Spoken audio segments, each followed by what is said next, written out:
Hello everyone, tớ mới nhầm surprise my boyfriend at Visakha Stadium. Bà các bạn vlog má chi tộc tiệt này, lời nó cứ tới sla phù nhọm bên đây chi tê thì chi mà tô một ồn mà tô muối chi bay nè còn ai mạnh nhầm đắng á. Mà từ đòn này bài hay tới kiện ao từ tua nga tê tê chẳng tới những thử đố tới ti tăng nga mà tô muối tiệt. Vậy tới với a tha ở liệp khổng cừu hết nè nọ nè. Từ đó ti tăng lần từ lý hay kiện cho lôi tì. ហើយខ្ញុំឡើងព្រៃបដាចា ក្មេងឆ្លាតជាមួយនឹងក្មេងស្ទាវសុទ្ធតែពួកស្ទាវនេះ ឡើងយើង ចេះមកបានមុនទេយើងណាជួយមើលគ្នាមើលឥឡូវមួយណាអ្នកក្បាលទាំងអាវលឿងខ្ពស់កពប៉ុនគ្នាបងបងហេបងញ៉ាំបងទីចេញមកដល់ហ្នឹងហេប្រូក៏អូខេក៏អូយស្ដាយពេលនោះគាត់ងាកមកគាត់ឃើញខ្ញុំគាត់ឡង surprise ហ្មងប៉ុន្តែខ្ញុំបានថតជាប់ឲ្យពួកអីមានគេដើរកាត់ទៅបាំងហ្មងយ៉ានេះខនសាច់ rehearsal แล้วណាអត់តដល់វិញខ្លួនឯងមានជាការ get ready ហ្មងក៏ឆក់ហោដើរទៅវឹងមុនគេខ្លួនឯងហ្មងចោលក្រោយគេសិនហ្នឹងនេះបើថាត្រឹមហក់វូទៅបានទេនេះអូយនិយាយទៅដំណើរគេអាហ្នឹងគេធ្លាប់ហាត់របៀបយ៉ាគេប្រាប់អញ្ចឹងហើយកុំឃើញតែគេឈរនៅក្រោយគេចឹងមែនណាណែជាលទ្ធផលណាគឺពេលដែលបាយមុខមកគឺគេឈរនៅមុខគេម្ដងថាអូយសង្ហាខ្លាំងហ្មងណាបងអីក៏លុយហ្មងជាងមកឡង handsome guy ហ្មងពេលនោះគាត់អៀនខ្ញុំណាគាត់ឈរស្អាតមុខគាត់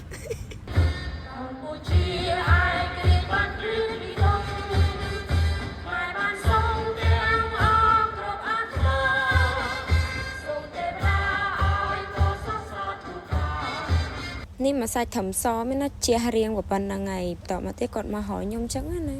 យ៉ា surprise គាត់ថាចង់ញ៉ាំបកាអបឥឡូវខ្ញុំស្កាត់យកមកឲ្យគាត់ហ្មងអូខេមើលទឹកដៃ vlogger ថ្មីថ្មោងហើយអីយ៉ាអូខេ beautiful baby vlogger ហ្នឹងរៀងរឹងបន្តិចចឹងណាពេលណាយើងធ្វើកាយវិការអីគាត់មិនសូវយល់ថាយើងចង់បានអីប្រហែលនេះខ្ញុំចង់ឲ្យគាត់ហ្នឹងបែរទៅខាងទីលានត្រាំងបាចឹងណាដើម្បីឃើញទេសភាពជាមួយខ្ញុំប្រាប់គាត់ប្រហែលដងទៅគាត់ទៅអូខេទៅណា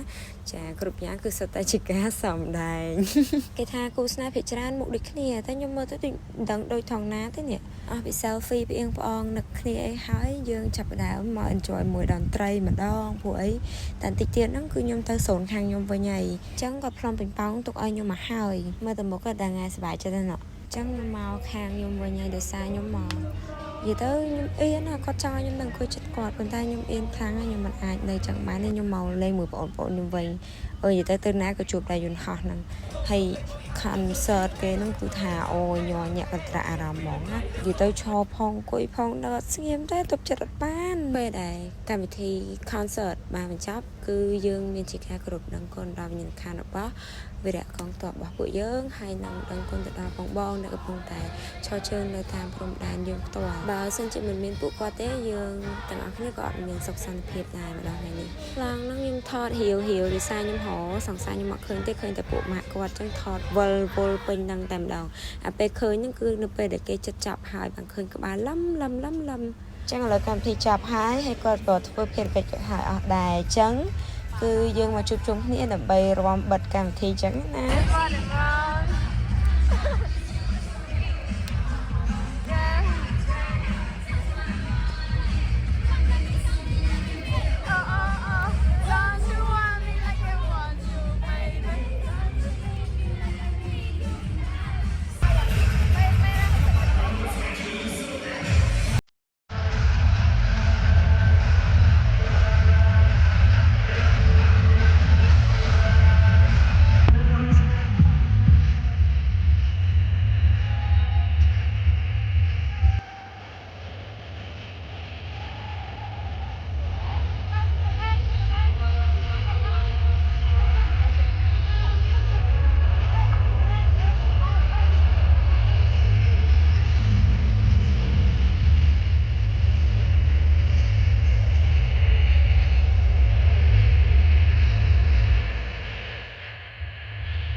ចឹងចេញពីនឹងមកគឺយើងមកញ៉ាំអីជុំគ្នាចែកដានទៀតជួបបងប្រធានសិល្បៈខំសុំច្បាប់អីជួបទៀតទោះបីខ្ញុំជាប់ញ៉ាំអីមែនតែខ្ញុំមកភ្លេច take care of my baby ឥឡូវ he on the way so bye bye see you in the next vlog